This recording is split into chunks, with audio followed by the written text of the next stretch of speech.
Welcome to Hip Hop Movie Club, where three old heads put their old heads together to vibe on some of the most memorable or forgettable hip hop themed movies of all time.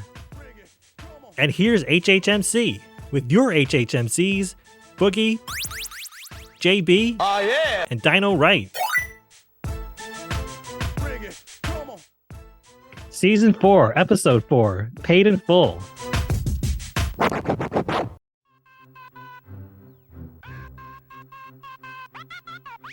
Written by Matthew Cyrilnik, Thulani Davis, and AZ Faison. Released in 2002 and featuring Wood Harris, Mekhi Phifer, and Cam'ron. We'll answer the question, what will Ace's master plan be to get some dead presidents? Paid in Full is an urban crime drama set in Harlem in the late 1980s, in which Ace, played by Wood Harris, is reluctant to join the drug dealing world, but eventually gives in to the lure of the financial possibilities. Along with his friends Mitch and Rico, and backed by supplier Lulu, he gains power as a major dealer. The business is not for the faint of heart, as the money is huge, but so are the egos, envy, and the dangers.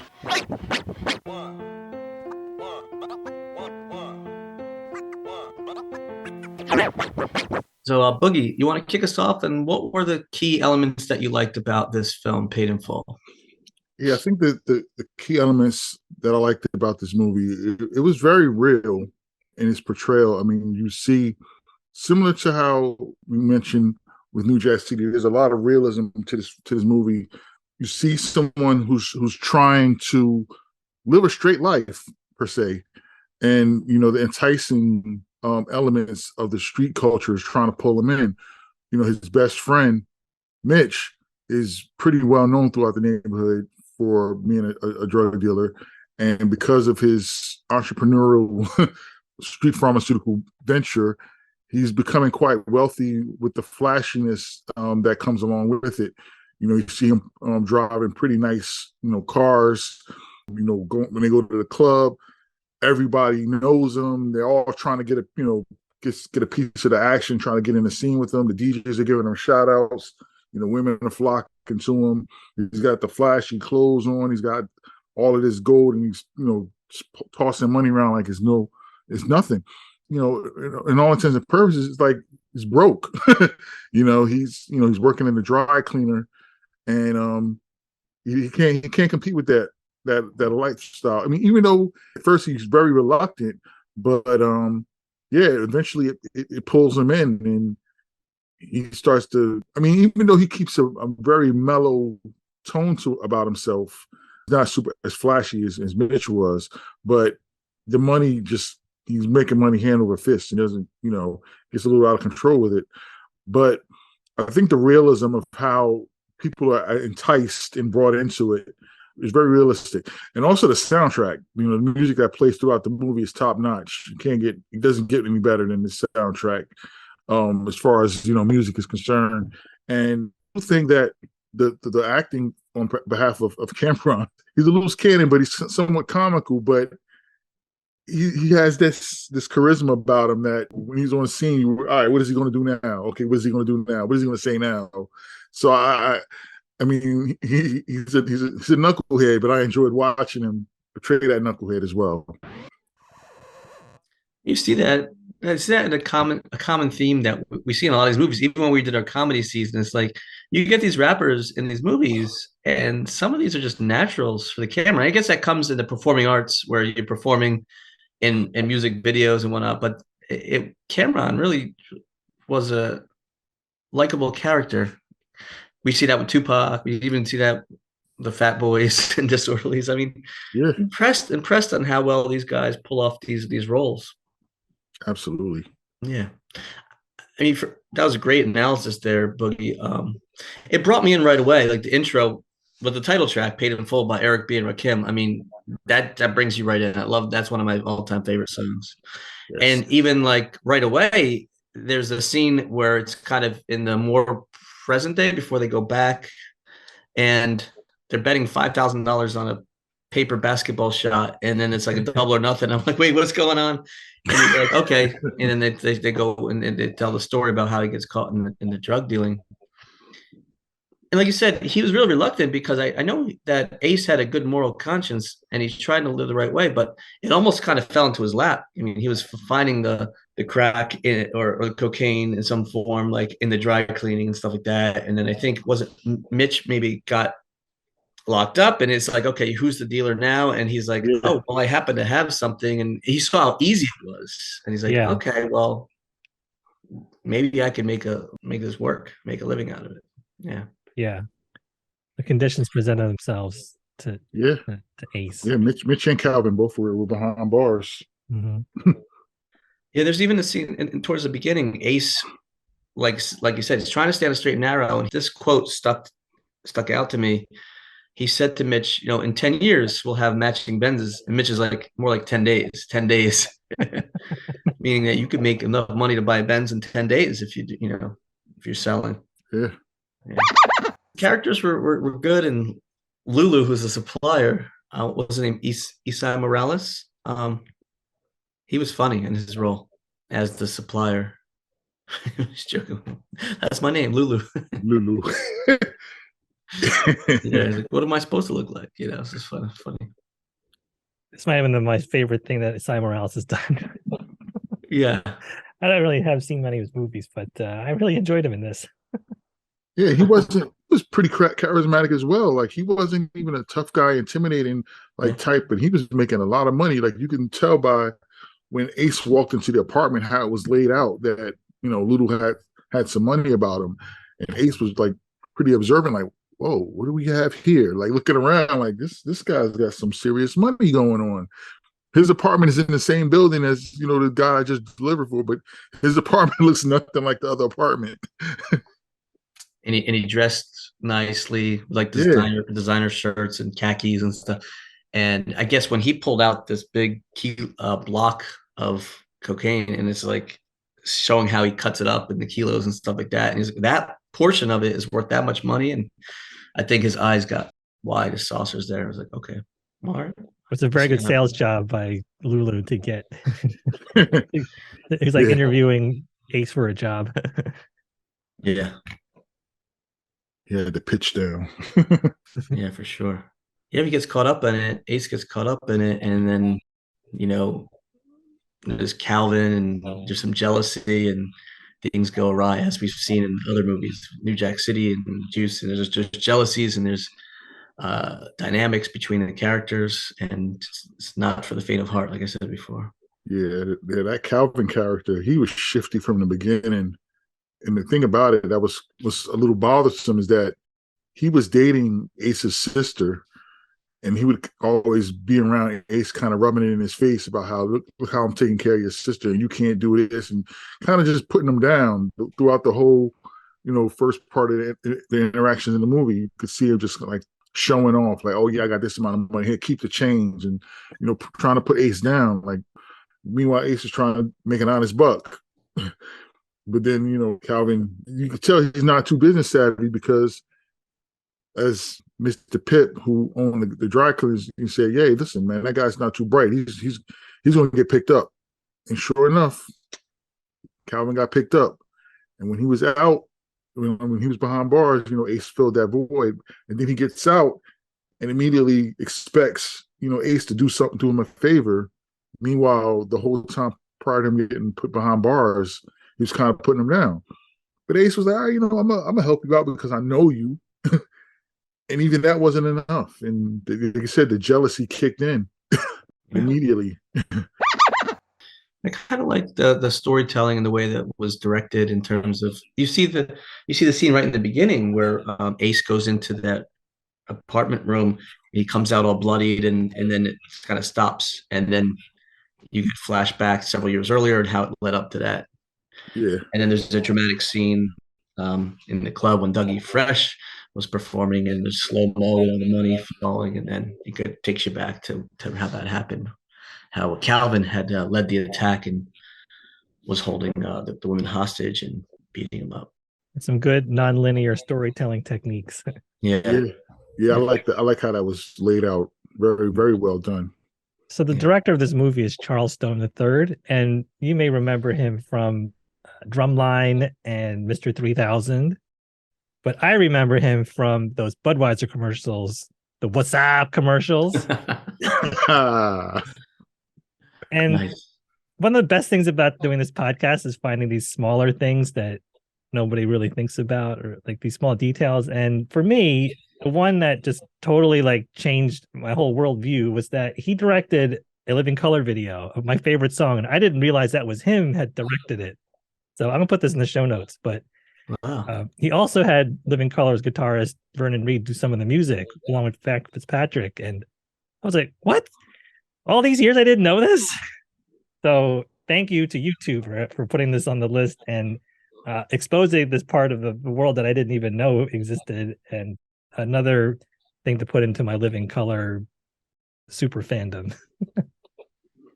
Yeah, I remember. Just as a personal note, now Dino Wright and I were college roommates for part of our life earlier, and I remember how huge a fan of Living Color he was, bigger than anyone I've ever seen. He would see them in concert and playing Cult of Personality and Glamour Boys all the time, and I That really was me. that was great. Me. Yeah, yeah. But I enjoyed it. even bigger than that. So Mm. one of the things that got me into hip hop was A Tribe Called Quest, and specifically, I Left My Wallet in El Segundo. And guess who directed that video? Charleston III. Amazing. Full circle. Full circle. Yeah, And Bonita Applebum. So, whew, yeah, that's awesome. some heavy hitters there, and a few for the Roots. So he's got some real bona fides. Oh wow, So he's doing pretty well. that's cool. Yeah, and there's some Boogie. You mentioned the music, and there's a lot of hip hop in it. And but we were chatting pre-show a little bit too. They put in Phil Collins in the air tonight, and that is just a seminal song from like our youth, and it was very powerful the way they used it as well, which was kind of neat how to juxtapose all this hip hop with classic rock. Yeah. And that's the one thing too about hip hop, early hip hop, there's always been an appreciation of rock in hip hop.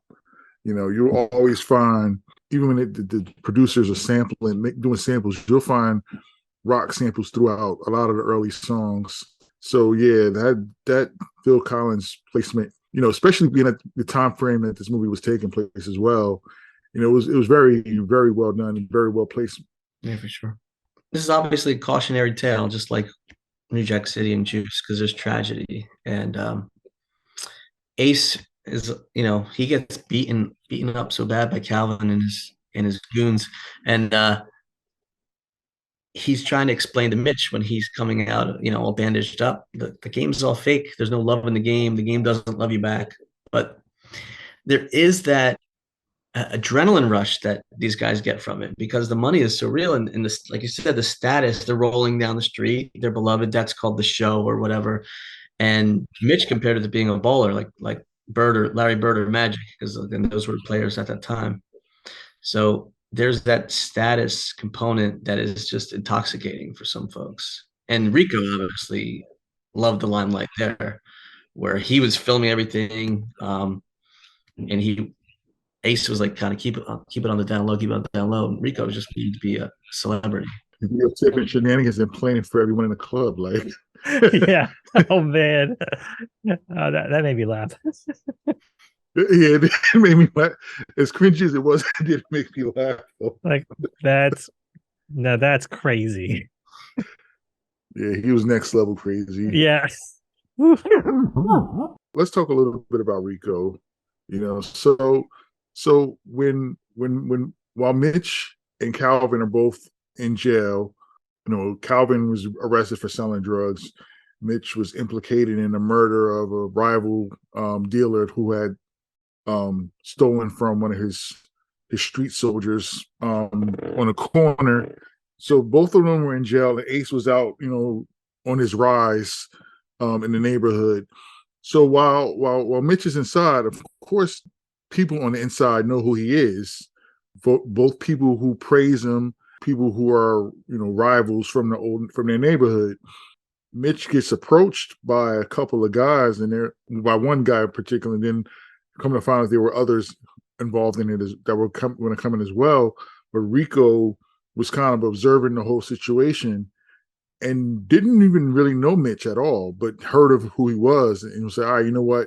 this is my opportunity to get a piece of the pie and get in good with this guy for when he gets out.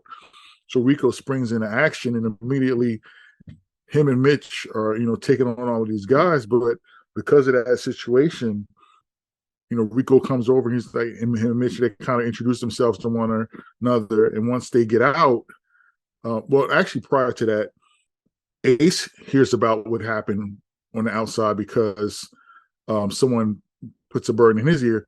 Coincidentally, that was a cameo by Noriega from Capone and Noriega, played the gentleman who gave Ace the what's up of what happened inside with Mitch. So Ace, Nori tells Ace, what happened. So Ace is like, okay, let me go talk to this guy real quick. So he seeks Rico out, and kind of introduces himself to Rico, and Rico said, hey, when Mitch gets out, the three of us can go in business together and kind of do something. So then Ace, when Mitch gets out, Ace has a welcome home kind of thing for him, gives Mitch a new car, and the two of them start talking about Rico and say, yeah, maybe we should kind of bring this guy in. He kind of looked out for me while I was inside, unprovoked. I didn't really know him, but he helped me out. So then they bring Rico into the fold. But like I said, Rico's not the entrepreneurial type like Mitch and Ace are. He's a street soldier. He just wants to, you tell me what to do and I'll do it. You need me to take this guy out, I'll do it. You need me to take this guy out, I'll do it. You need me to enforce these guys, I'll do it. But he's a loose cannon. Yeah. And then he dragged that one guy out of the car at one point because he had mentioned one of the rivals, or I can't remember what it was, the reason, but he just pulled him out of the car and beat him up. He was loose cannon. And then tragically, Rico ends up killing Mitch over the 14 kilos he turned on him. Yeah. So, yeah, he had issues. It's nice to see Ace did survive. And, at the very end, he says it's a new game now with prop guns and champagne. He was living well, which was nice to see. But there was a lot of tragedy along the way. That really brought home the point that everything was fake, like the love was fake, and like it turned into actual fake music video kind of thing. I thought that was a really nice note. Yeah, it's kind of like telling, like, listen, back in the 80s, maybe this is how you got your status. You had to really be in the game and get your status. But now that hip hop has evolved so much, you could have fake guns and champagne and be a fake gangster and make the millions pretty much. Jay-Z made a career out of like actually being a drug dealer. Right. Right. He was a drug dealer, but then you have folks that give off that persona all these years that never were in the game, but they claim to be gangsters. Mm-hmm. Yeah. They'll talk the big game. They'll put out a hit record or two, and then they get out. And then they have all the same money as these people that really were on the streets earning their keep, albeit illegally. Right. There was a couple things I kind of questioned, and I wanted to kind of touch upon those. Ace obviously is not a professional entrepreneur, but although he made money hand over fist because the business was cooking, but it was weird to me how he reacted to the murder of Lulu. Lulu was a supplier, and he was murdered. And then he was kind of seemed put on face, and he goes right to the restaurant where he had been a few times with Lulu, and some of his other countrymen were there, Lulu's countrymen. And I'm like, that's kind of weird. That's kind of dangerous. Also, Ace's strategy was like, I'm wholesaling. Like, I'm out there and I'm kind of undercutting the dealers. I'm like, that's kind of, to me, that's like a death wish. These other dealers find out that you're selling at a much lower rate and trying to putting them out of business. That's kind of like maybe Walmart coming in and shutting down these mom and pop stores or something like that. He would have a target on his back right away. That's what I was thinking. Yeah, I definitely see what you're saying. That definitely does paint a nice, bright target on your back. Yeah. I think the whole way he handled Lulu's death, I think his mentality was, hey, I had nothing to do with it. Let me let these guys know I had nothing to do with it. Maybe somebody had seen him. He said maybe somebody saw me going in and out of his apartment. Yeah. Let me go try to clear my name right away before they come after me. I think that's probably what he might have been thinking. And I'm not trying to steal from you here. This is it, right? This is what what he had in his place. I'm giving it back to you as a sign of good faith. So hopefully you won't come after me. Yeah. But while I'm here, Well, maybe we can maybe we can resume the business operations with you guys as my suppliers. Right, Yeah, he did need a new supplier, so Yes. Right. Like Lulu already showed me how, you can break this down and make money off of it. So yeah, it's kind of like and that was a theme that did not. So Ace was actually the narrator of the movie too, and it's kind of like he mentioned something like, "Oh, the game goes on," and like I said, when Mitch was locked up, it's like the game goes on. It's kind of like because there was somebody that was relying on Mitch as his dealer, and then I guess he bumps into Ace and always. So wait a second, can you hook me up? And, it's kind of like, oh, I can hook you up. So it's kind of like a revolving door. yeah. Yeah. There'll always be somebody there selling it. Yeah, these people are hooked. And there's a couple other like kind of character development issues I had where for most of the film, I wasn't sure if Sonny, the little boy, was Mitch's son or his little brother or maybe a nephew or something. And it wasn't revealed until later when he was taken ransom that it was his little brother. And I thought that was a little off-putting to me. I was like, oh, it's his brother, because he said, that's my boy, and it was never really clear to me. As well as the character of Ice that was living with Mitch and his mother. And I was like, is this a family friend? Is this the love interest of his mother? But then it was revealed that it was the mother's brother, so it was his uncle. And it was him and his friend Tommy that ended up taking the boy hostage and then tragically killing him because they went off the deep end. So that was, for me, it threw me off a little bit about who exactly are these characters. Yeah, Sonny, I didn't quite get confused about, but Ice, I had no idea what that was all about, and then it didn't become clear until much later to me too. And okay, and I sort of lost it didn't help. Yeah. I think with Sonny, I thought immediately that was his brother. I think even in my notes when I first saw him, I was like, yeah, he was helping his brother.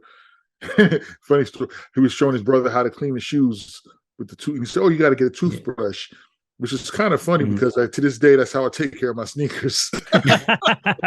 This movie is so real. Anytime I'm using a toothbrush and it gets to the point where I'm no longer, when it's time to swap out for a new toothbrush, that old toothbrush becomes the sneaker cleaner. That makes sense. So I was like, oh, he's hoping his brother showed his brother. I'm like, yeah, I do that. But then, like, when he first got kidnapped, I was like, in reaction, I was like, maybe it's his son. And I was like, he could be his son. And then at the end, I was like, okay, yeah, same thing. I was like, yeah, that was his brother. So I was like, oh yeah, I was right initially. It was his brother. Yeah, I didn't see any like father-son kind of dynamic. So right. I didn't quite confuse me, but Ice was totally like, I thought Ice was not involved in any familially at all. I was like, there's an actual family relation. Oh, that makes much more sense now. Yeah, I just looked at Ice and said, oh, that must be the drunk uncle. You were right. Yeah, he worked at the one store that he would go to, and yeah, when Mitch gets fed up and he ends up punching, beating him up and kicking him out, taking his key and stuff like that. But yeah, that was a tough dynamic there. So yeah, tragedy with Sonny. Yeah, it was awful.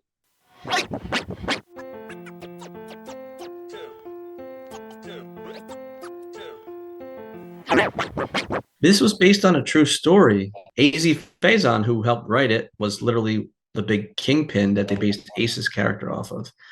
And I was him and two other friends, Alberto Martinez and Richard Porter. I guess they played maybe some of the other roles, maybe Rico and Mitch. That was a trio that controlled a lot of the drug dealing in Harlem or other parts of New York City in the 80s. But I was reading that AZ wasn't really thrilled with the entire depiction of how it went. And he thought that Dame Dash was just really trying to promote Cam'ron and put it, because of his music being popular at the time.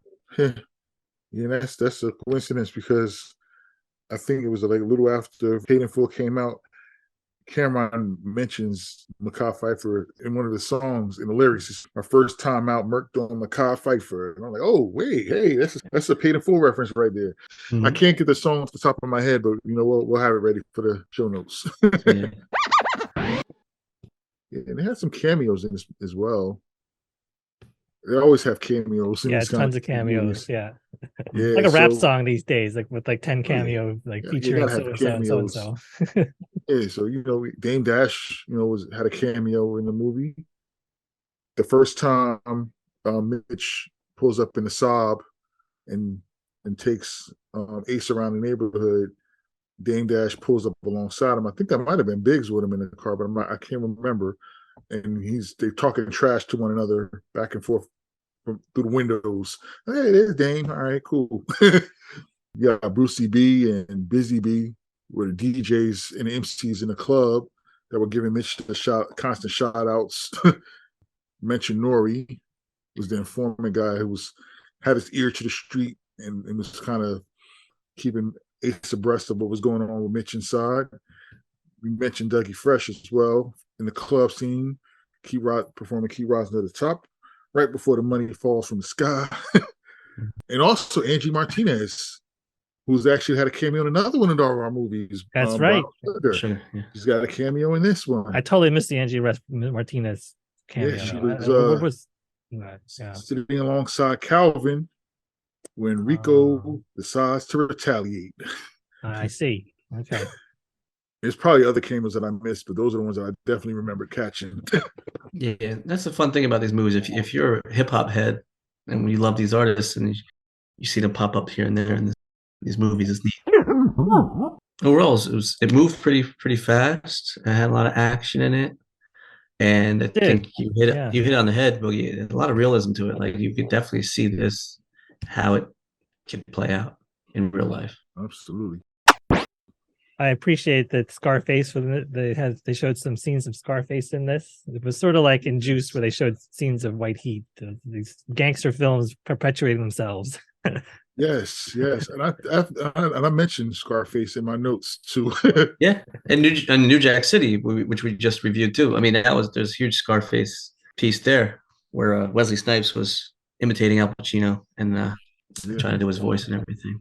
Yeah, I mean, Scarface is probably one of the most referenced movies in hip hop culture. Mm-hmm. A lot of people try to model their quote unquote lifestyle. That's the lifestyle of some of these gangster type rappers. They want to be like Scarface. There's actually an album. I have it somewhere. I used to listen to it all the time, but it's every song on the album. It's a compilation album from various rap artists. And every song contains a sample from Scarface. I think I've seen that. I've had that album for years, like decades probably now. But yeah, every song in it has a reference to Scarface, either lines from in the intro or a song that's sampled from one of the songs in Scarface, or lines referenced in Scarface. Yeah, it's pretty cool. I mean, even so much so that Scarface is a rapper from the Ghetto Boys, right? I mean, he's the one that got that he's a lucky one that got to have that moniker. I mean, he probably claimed that in the 80s, before everybody, and everybody's like Scarface. If you watch a lot of interviews of rappers and they ask what's your favorite movie, I mean, you'll hear Scarface more than any other movie. Yeah, it's definitely one of those movies that no matter what part it's on, if I flip and by, I'll just stop and start watching it wherever it's at. Yep. It's a surf stopper. Yeah, it definitely is. I remember the first time I saw any parts of it, I was coincidentally at my cousin's house because I was the youngest one. I was on the couch with the covers over my head, and they were sitting there watching it, and I'm peeking through the covers like, "Ooh, what's this?" And I actually had for years. I had a pendant. It was the world is yours. Mm-hmm. I remember that. Yeah, that spun. Yeah, and I had that for years until the glow popped out one night, and I couldn't find it. I was on my way to a club. I jumped out my car, and it got snagged on something and popped out. Uh-oh. I remember that one. Yeah. It's a really good movie. I mean, Brian De Palma knows what he's doing. Yeah.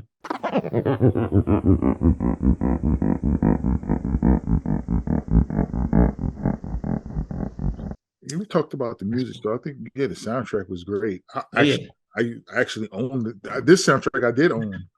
It was a double CD. One CD had the songs from the movie, and the other CD was almost like an old school mixtape. It had a bunch of the classic stuff on it that you hear, periodically throughout the movie. Songs that were, I guess, might have been using when they were filming, but they didn't make the cut. So yeah, but all those songs were on the double CD. I have that around here somewhere too. It's a great soundtrack. There's soundtrack good includes, stuff on this.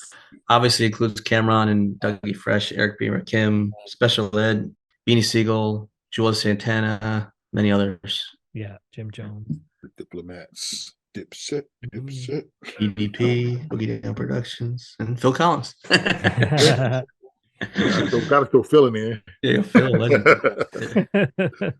I love Phil and Genesis. They're like a top 10 band for me. Yeah, good stuff. Could this film be made today? We always ask that question. What do you guys think? Easily. I think so.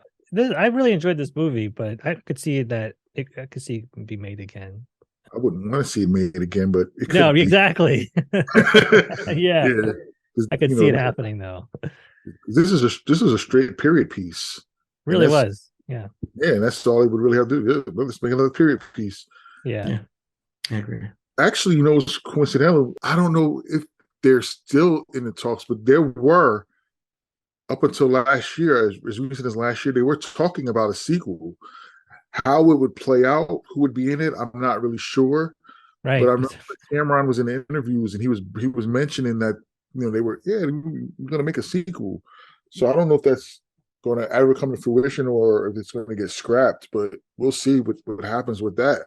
I think one missed opportunity was to have a cameo of Rakim or Eric B. and Rakim in this, being that it was called Paid in Full. They used their track in the beginning. They could have easily just put him in a cameo somewhere. Easily. Yeah. Could have had them performing that in one of the club scenes. Yeah. They could have been in the corner like Stadler and Waldorf or something. Yeah. I wonder what a sequel would be like, because only Ace really survived, right? Yeah. Yeah. Or unless they're gonna, unless you do kind of some within the timeline of this movie or a prequel, I don't know, but yeah, but or next generation, the next generation of drug dealers who took over once Ace left the game. Yeah. I mean, he was saying how it's like fake now. Was he kind of like a producer of sorts? Maybe he was a music producer. I don't know what his.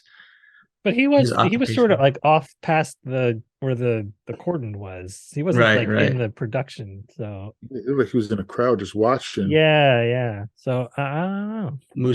Watching a music video, being made. Yeah, they were watching it being made, but it's like little do they know, like the authentic drug dealer who lived that life is there. Yeah. Right. Maybe he was a consultant. Secret, to try to make it more realistic. Yeah, who knows? Yeah. So, and they did like that. Mitch had some Sergio Tacchini tracksuits. I'm like, that's real. That's 80s, man. Yes, that's allure. Yes. Yeah, that was very authentic right there. Oh, you know what? Who I forgot to mention was in this movie? Regina Hall. How could I forget Regina Hall? A very young Regina Hall. Yeah, she played one of her first roles. Yeah, it was one of her early roles. Yeah, she played Mitch's sister and Ace's girlfriend, Keisha. Yep. Yeah. Yes. Yeah. So I was just scrolling up to see if I forgot to mention anything. I was like, oh my goodness, Keisha. So she was in a bunch of things before Paid in Full. Love and Basketball, Scary Movie, The Best Man, Scary Movie 2, a lot of Ally McBeal. So okay. I thought this was early in her career. Basically, it was early in her career. Oh, that's right. The Best Man did come out. The Best Man might have been the first role I remember seeing her in. Then, yeah, probably because the first major role. Yeah. I thought that came out after this because she looks really young in this one. Yeah, looks a little older in The Best Man get up, because I guess she was probably making her look older for the role she was playing. Yeah. Back to your issues with the movie, JB. I had trouble keeping track of the women in the film because they didn't give much character development. So Oh yeah. When the two are tied up on the bed, I was like, wait a minute, who are those again? Who's who? I was trying to figure out which people were being held hostage. Right. Yeah. One of them was Aunt June. Aunt June? Yeah. Okay. Yeah, but I don't know who the other person was. Yeah, but I know Aunt June was. I don't remember if she was related. I think she might have been Ace's mom's sister. Yeah, maybe. Yeah. She was played by Elise Neal, who was in the Hughleys and a lot of other things as well. Yeah. They were using her apartment to package everything and still stash the money and everything. Yeah, probably because if anybody everybody was to raid Ace's apartment, it would be clean. Right. Keep anything there. Yeah. Yes. She had a big role in Scream too, also. So it's funny. She had a really small bit part here, but then she had a big break. All interconnected. She was good too. She was in Black Sheep's video for Strobelite Honey. It's funny. That's a song. Gotta go. Great song. That's a great song. Yeah. That's a club banger. Yeah. That's a great song. I think I like it better than the first big hit. The Choice Is Yours. That's the Choice Is Yours. Yeah. It was just a great song too, but I definitely used to play Strobelite Honey more. I definitely played it more. Black Sheep is underrated. Yeah. Flavor of the Month. I like that one. That's a good one too. Yeah. Yeah, they had a couple good ones. Dress DRES. Yeah. Jazz DRES. Yes, I guess I can start. If I start with you about this, yeah. He's actually starting to put more music out. Is he? Mm-hmm. Yeah. Right on. I was like, oh, okay. Mr. LAWNGE. These guys are great. Yeah. Shout out to Black Sheep. Yeah. Yes. I play that cassette nonstop. Oh man, that cassette was classic. Yeah, but they were part of Native Tongues, so they would interact with Trap Called Quest and Leaders of New School and De La Soul, Jungle Brothers. They were all appearing on each other's tracks and stuff. These were good times. Dope collective, man. Yeah. Super dope collective. Yeah, Moni Love also. All of them were dope, man. We could go down a rabbit hole with them. I know. This episode would be another few hours. Yeah. The Native Tongues, the younger folks listening, look them up. The Native Tongues and all those artists were just amazing. There was kind of like peace and love and have a good time, and like the antithesis of the gangster rap. Yeah, hip hop. Yeah, hippies. more cerebral hip hop. Yeah. Afrocentric, good vibes, positive, positive living. Yeah. My Buddy is a great track that has a lot of those guys in it from De La Soul. They get credited for it, but it had a lot of those artists on it. Yeah. Can't go wrong with Buddy. Yeah. Gives you a nice, good feel of what they were about. And the video is fun because everybody's in the video, even the ones that don't have lines. Yeah. Well, it reminds me of Black Sheep. They even talk about the Native Tongues and The Choice Is Yours, which if you guys don't know that, you can get with this, you can get with that. I got Brothers on the Jungle, Cousins on the Quest. Jungle Brothers, Cousins on the Quest, Trap Called Quest, and et cetera, et cetera. If you watched the early episodes of Yo MTV Raps, I was going down that rabbit hole recently. I had a free trial of Paramount Plus. I was watching episode 1, 2, 3 of oh wow, original Yo MTV Raps. It was great, and wow, they were showing Me, Myself, and I. They were showing early NWA when Eazy-E was still with us, and Ice Cube and Dr. Dre and Ren, Yella, all those guys. It was crazy. Nice. Yeah.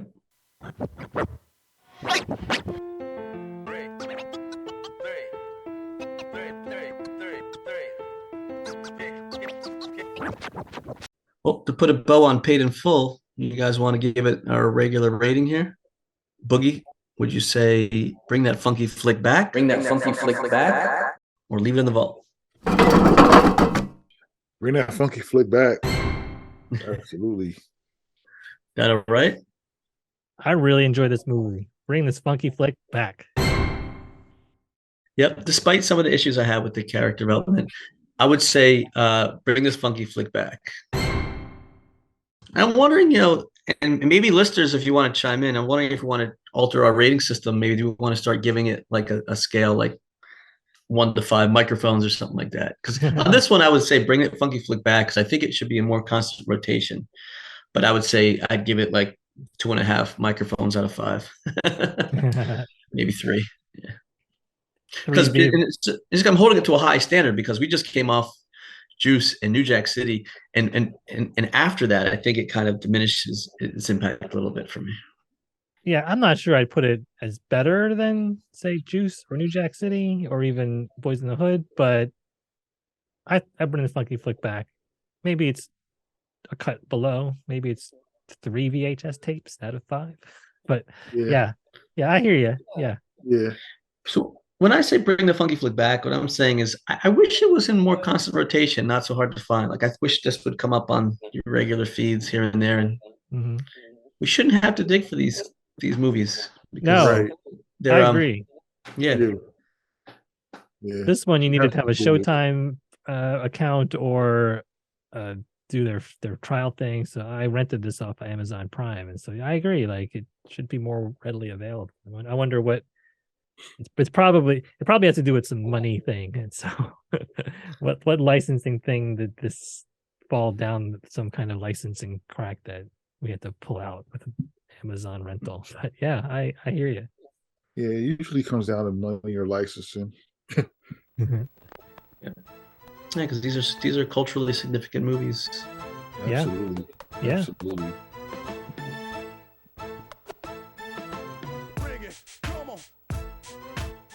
Hip Hop Movie Club is produced by your HHMCs, JB, Boogie, and Dino Wright. Theme music by Boogie. Check us out on TikTok and Instagram at Hip Hop Movie Club.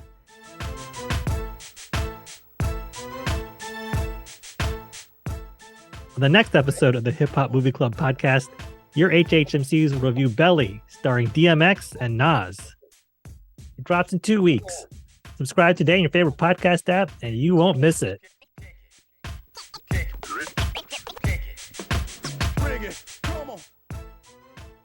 Shout out to you listeners. Thanks for tuning in. And remember, don't hate, dominate. Dominate, yes. Dominate. Dominique Wilkins.